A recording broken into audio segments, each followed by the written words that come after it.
ओम शांति। तो ये साकार मुरली के 29 अक्टूबर 2009 के रिवाइज्ड महावाक्य है। गृहस्थ व्यवहार में रहते ये अविनाशी कमाई करते रहना है। इसमें मुख्य है पवित्रता की बात। कंप्लीट प्योर बन गए तो फिर यहाँ रह नहीं सकते, क्योंकि पवित्र आत्मा को शांति धाम जरूर जाना है। फिर साकार मुरली 30 अक्टूबर 2009 की एक्सट्रैक्टेड रिवाइज्ड महावाक्य। कई ऐसे भी बुद्धू निकलते हैं जो कहते हैं बाबा कहते हैं ना कि किसको दुख नहीं देना। अब ये विष मांगते हैं तो उनको विष देना चाहिए, नहीं तो ये भी किसको दुख देना हुआ। ऐसे समझने वाले मूढ़मती है। बाप कहते हैं पवित्र जरूर बनना है। फिर अव्यक्त बाप दादा 14 नवंबर 1987 की मुरली के एक्सट्रैक्ट। जैसे कर्मों की गति गहन गाई है, वैसे पवित्रता की परिभाषा भी अति गुह्य है।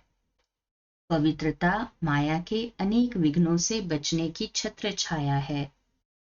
पवित्रता को ही सुख शांति की जननी कहा जाता है। किसी भी कारण से दुख का जरा भी अनुभव होता है तो संपूर्ण पवित्रता की कमी है।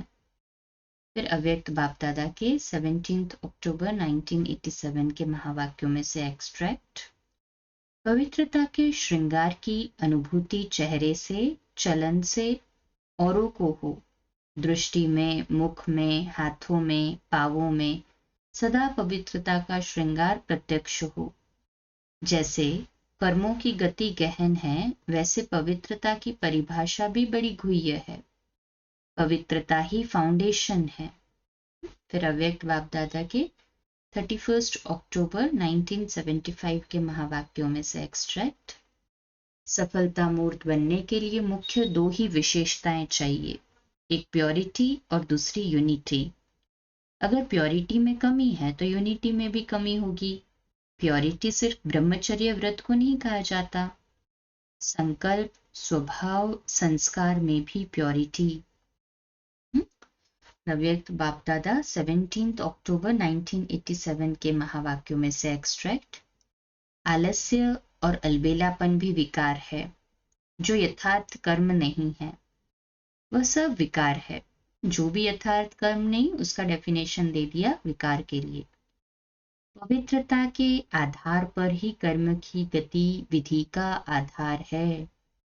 ब्रह्मचारी रहे या निर्मोही रहे, सिर्फ इसको ही पवित्रता नहीं कहेंगे।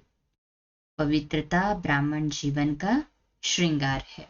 भाई अब तक की मुरलियों में से ये तो क्लियर हो गया कि बाबा ब्रह्मचर्य को ही केवल पवित्रता डिफाइन नहीं करते हैं। बाबा ने कहा कि जो यथार्थ कर्म नहीं है वो सब विकार है।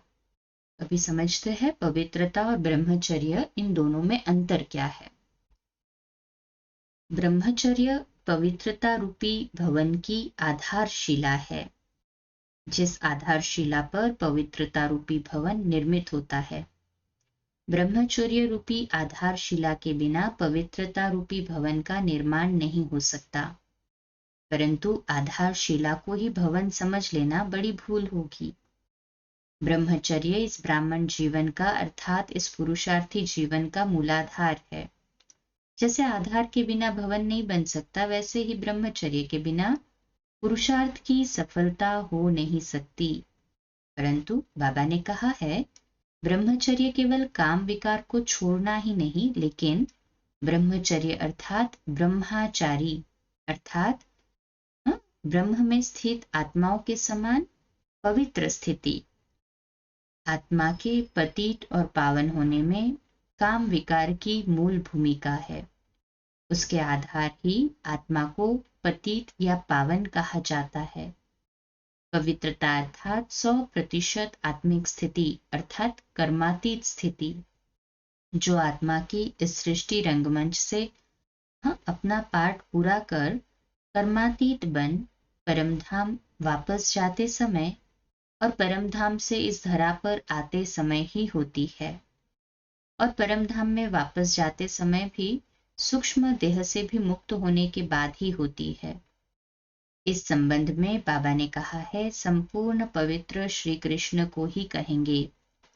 नारायण को भी नहीं कहेंगे, क्योंकि आत्मा में देहभान की प्रवेशता तो देह में आते ही आरंभ हो जाती है ना।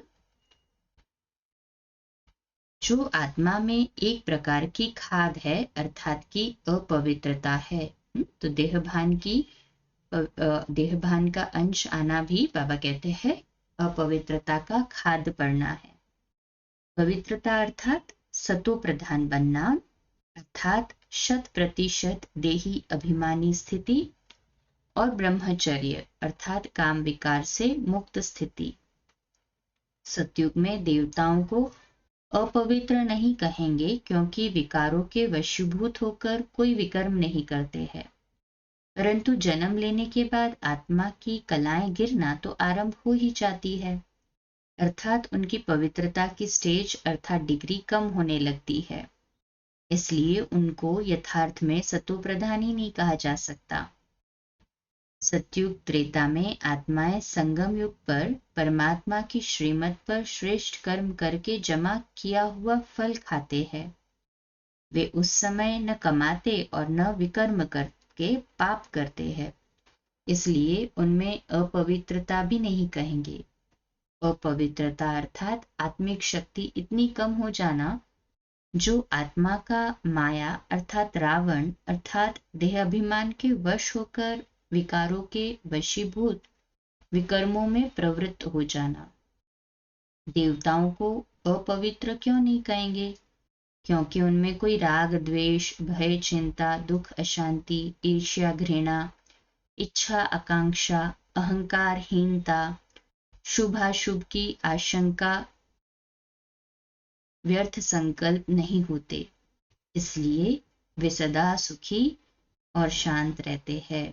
इसी को कल कंटिन्यू करते हैं रात्रि 8:45 बजे। सुबह अमृत वेला मेडिटेशन 3:30 से 4:30 और प्रातः मुरली क्लास 4:45 बजे। ओम शांति।